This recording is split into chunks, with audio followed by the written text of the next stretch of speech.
Ah, kahit na nakasikat si Haring Araw, mga kainags, nararamdaman ko na rin yung lamig, yung hangin niya, may kasamang lamig na. Papasok na yung malapit nang pumasok yung September, malapit nang kumanta si Jose Marichan, mga kainags, Winter, Spring, Summer, or Fall, tuloy ang buhay sa Canada.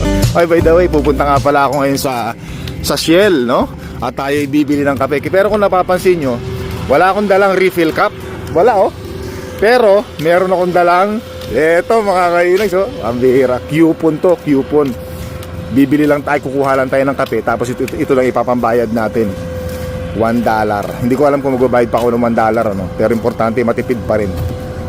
Tapos dapat pagka nakakuha na tayo ng refill na kape, dapat mga 10 beses nating gamitin yung refill cup na makabili dito sa Shell. Diba? Nakatipid na naman tayo. Malaki-laki rin yung matitipid natin, mukhang ayos na to, Ayos na, mga kainags, dito na lang pala, hindi pa.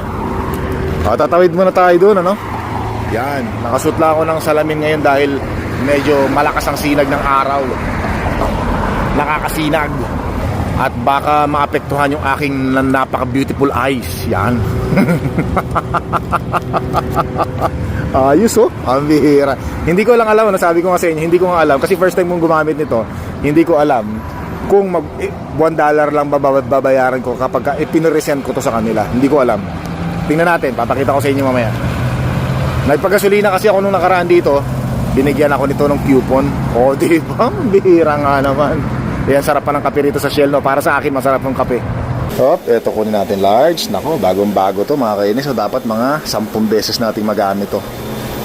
Pag nag-refill tayo. Yun, decaf, dark roast. Alam niyo naman na to, lagi ko pinapakita sa inyo, mga kainis. Yun. Kuha tayo ng Siyempre, importante to. Kuha tayo nito at ng takip. Yan. Diba, mga kainis, Nako naman talaga. Makakahigop akong muli ng napakasarap na kape dito sa Shell. Select pala sa Select. Yan, Alright. Mga 10 refill dapat.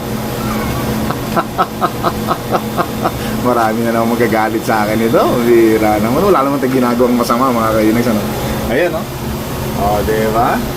Ilang beses ko nang pinapakita sa inyo yan, tapos ipipresent natin to, dito. Teka lang. Mukhang nagtago yung mukhang nagtago yung tendero, mukhang nagtago nung lamang ako ang bibili.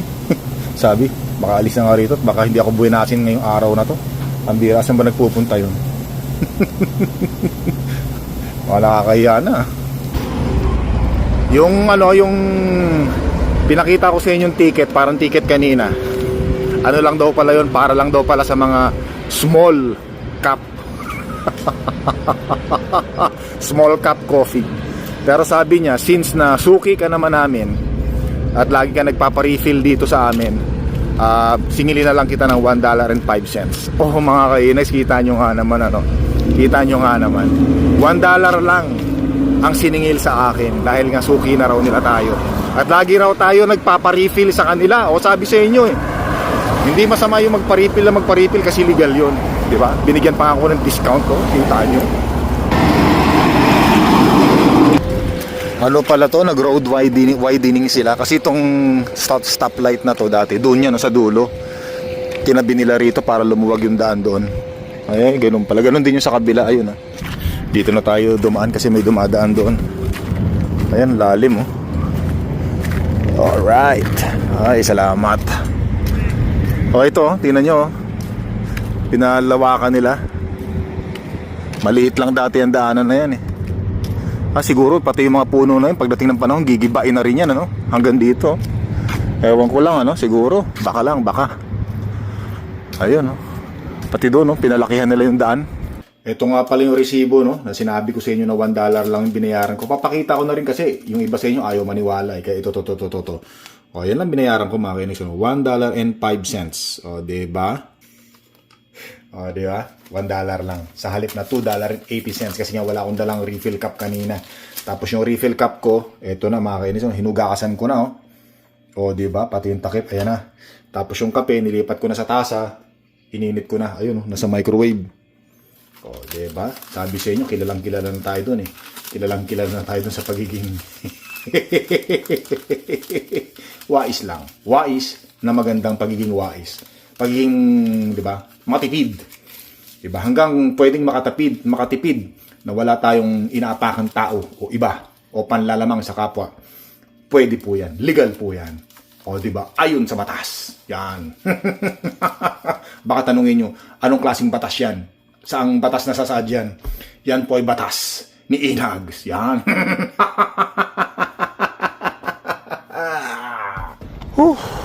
Buti naman, hindi umuulan ngayon, ano? Sarap ng init ng araw. Pasyal muna tayo sa Kingsway. Libang-libang. Make sure bago umalis, check nyo to, oh. Minsan may mga nagtatanggal niyan eh. Ng mga lug nut sa gulong natin, ano? Yan, oh. Meron ko napanood na ganyan. Nabanggit ko na rin to sa nakarang vlog natin. Banggitin ko ulit para sigurado lang. Kaya para doon sa mga hindi nakapanood, make sure kompleto yung lug nut nyo kasi minsan may mga nantitrip. Baka tumatakbo kayo, kulang yung mga lug nut ng sasakyan nyo. Delikado, no? Meron akong napanood na ganyan eh, dito sa Canada. Sigurado. Ay, salamat Panginoon. Naalala ko naman dati nung nasa Pilipinas pa ako, yung madalas na nawawala sa parte ng sasakyan sa gulong, yung takip ng pito. May mga nagnanakaw nun eh. Karamihan sa mga nahuhuli ay yung mga bata. So balik tayo dun sa lug nut, ano? Kaya dapat i-check nyo talaga kasi may mga napapanood akong ganyan sa TikTok. May mga nantitrip yung tinatawag nilang lug nut challenge, no? Hindi mo chine-check yung gulong mo bago mo gamitin yung sasakyan mo. Wala kang kamalay-malay, yung gulong mo nasa unahan na pala. Nauna na sa'yo, no? Ang bihira. Nako, disgrasya yun mga kainex. Pagka nawala ng gulong yung sasakyan mo, magugulat ka na lang. Sasabihin mo, kaninong gulong yung nasa unahan na yun? Pala, gulong mo na, no? Delikado. Kaya make sure, double check nyo muna yung sasakyan nyo. Mga gulong, kung meron pang kompleto pa yung mga lug nut. Nako, may mga nagcha-challenge ng anti-trip na mga tao dito sa especially dito sa Canada, no? Kaya maging aware lang po tayo. Ingat po. Kingsway. Ganda ng araw, buti naman hindi umulan. Ewan ko lang kung uulan mamaya, no? Kain muna tayo sa Jollibee mga kainags, ano? Nagutom ako eh. Naubos yung lakas ko. Nakatipaklong mali yung napasukan kong pintuan. Dito pala dapat. Nakakalito kasi eh. So yun mga kainags, ano? Meron tayong mga na-meet na mga subscriber dito. Ito, katabi natin, no? Yan. Maraming salamat sa kanila. Kita tayo rito, no? Thank you po. Maraming salamat. Lucky day kasi nakita namin ngayon si Inan. Yeah. Yes, kaka-inspire. Ayos. Salamat. Para nakakita sila ng artista, no? Yung mga subscribers natin, maraming salamat po. Hindi naman po ako artista eh. Siguro medyo gwapo lang tayo ng konti, kaya nakilala tayo. baka dumilim yung panahon mga kainags, ano? Pumangit yung panahon, tama na yung yabang. Nagkataon naman na doon ako umupo sa tabi. Nung umupo na ako sa tabi nila, nakilala nila tayo. Nakakatuwa naman, maraming salamat po. Pwede ko kayang dalhin sa ano to, sa Select. Ito yung gagamitin ko pag magre-refill tayo ng kape. Pwede siguro, no? Mainit pa rin, no? Buti naman. Na-expect ko uulan eh. Mukhang hindi ulan ngayong araw na to ah. Mukhang jackpot ngayong araw na to ah. Yan, tapos si Mahal na Reyna nga pala, no?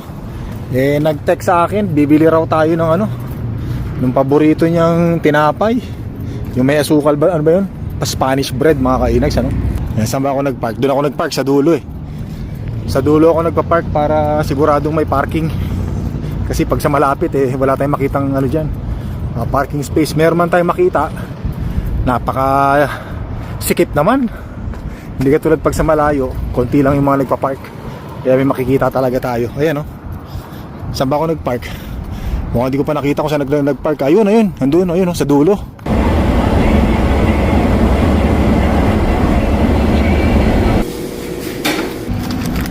Matutuwa saan si Mahal na Reyna nito. Nakabili na ako nung kanyang pinabibiling Spanish bread. Paborito niya. Tsaka bumili na rin ako ng pandesal, ano. Tama-tama doon sa kape na binili natin. Nag-sanitize na ako ng kamay, ha. O, ayan, oh, nako po. Sarap! Mainit pa! Ang kopi natin ha. Hot! Buti naman umaraw na mga kainags, ano? Kasi magdadamo na tayo, magugupit tayo ng ng ating yung mga grass dito, lawn grass. Malalago na, mahirap kasing i-lawn mower grass to kapag basa. Buti naman umaraw. Lago na, bilis lumago. Hindi ako namumroblema sa buhok ko, no? Pag lumalago kasi problema sa pagpapagupit, magastos dito sa Canada. Namumroblema ako sa paggupit dito ng lawn grass. Sa lawn grass ako namumroblema, no? Hindi sa mga buhok ko, bihira. Doon nga po pala sa mga nagtatanong kung ilang taon na yung gulong nung ginawa, yung binili nating all-weather tires. Ano po siya? 2024. Asan na ba? Ito po. Ayan, date, DOT. Alam ko, ito yan yung last 4 digits, no? Saan ba yung last 4 digits dito? Saan ba rito? Ito, ayan, sabi nila, yan daw, 1124. Yan daw yung ewan ko kung tama ako mga kainags, 2024. DOT 1124. Yan. Yun yung pagkakaalam ko. Pwede kayo mag-comment. Tapos, ito po ay made in USA. Ayan, pakita ko sa inyo. Saan ba? Made in USA. Ayan, Made in USA. Yan. Kasi maraming mga nagtatanong kung saan daw gawa to. Baka daw sa China. Pag sa China gawa, delikado daw.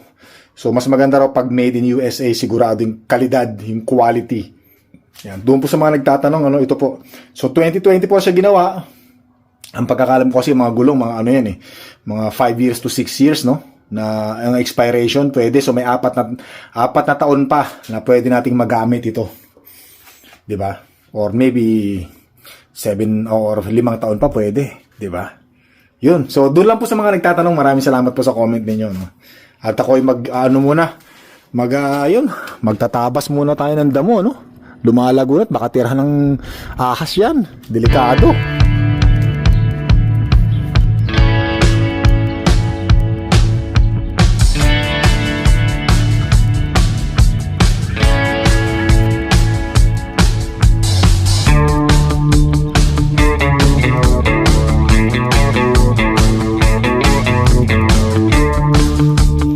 Ayan, malinis na mga kainis, ganda tingnan pag bagong gupit, no? Pero syempre maraming salamat sa request nyo sumayaw ako, napasayaw uli ako. Itong mga yan, dapat tanggalin din natin yan, kasi baka may mga dadaan dito, yung mga naglalagay ng mga sulat, matisod, madimanda tayo mga kainags, dahil hindi natin nililinisan yung ating pathway, yung ating daanan. Yan yung mga nasa gilid, tanggalin natin yan. Hindi na ako gumamit ng trimmer. At madalian lang to kasi pagod na rin ako mga kainags, Yan. Make sure malinis, walang sabit. Tanggalin natin mga yan, damo na yan, Ayan, tupa. Ay, nako. Eto. Tumatawid na. Ayan, baka kasi matalisod, Matalisod yung magdadala ng sulat o yung mga Amazon delivery. Pwede tayong i-demanda. Kaya wag natin hintayin pang mangyari yun. Ay. Linis, sarap tingnan. Dinadaan-daanan ko yung mansanas dito, Tinitingnan ko kung pwede nang pitikin. Mukhang hindi pa, nabansot yata to dahil ayan, mukhang nabansot. Gawa nga ng madalas mag-uulan, Maliit siya ngayon. Pero siguro mga 3 linggo pa pwede na akong pumitik dyan. Ay, hindi pala, mandugas. Ay. Ay, sa mga bata patnubay ng magulang ay kailangan. Nagbibiro lang ako Huwag ka maniwala sa akin Gagawin ko lang yan pagka walang camera. Hindi, joke lang. Dapat pala hindi dugas kasi may mga batang mga nanonood sa atin. Dapat lagyan ko ng code siguro sa halip na dugas. Dugs na lang, dugs, di ba? Para mas magandang pakinggan. Akalain ko nga naman hindi ko kasi akalain na marami rin pala mga kabataan, mga bata na manonood din pala sa atin mga kainags, nagugustuhan daw nila yung intro ko. Naku akala ko kasi yung mga manonood lang sa akin Yung mga siraulo lang din na katulad ko. Yung mga loko-loko. Yung mga mahilig sa mga katarantaduhan. Kala ko yung laki mga manunood sa akin, hindi rin pala, no? So syempre maraming salamat sa mga tumatangkilik sa pagiging real, totoo ni Inags. Maraming salamat. No sugar coating. Totoo. Yan. Ang bihira. Kaya ngayon medyo dapat mag-ingat-ingat na ako sa mga pinagsasabi ko at mga pinagagawa ko dahil may marami tayong mga batang nanonood. Kaya patnubay ng mga magulang ay laging kailangan kapag ang mga videos na ni Inags ang inyong pinapanood. Yan. So maraming salamat po.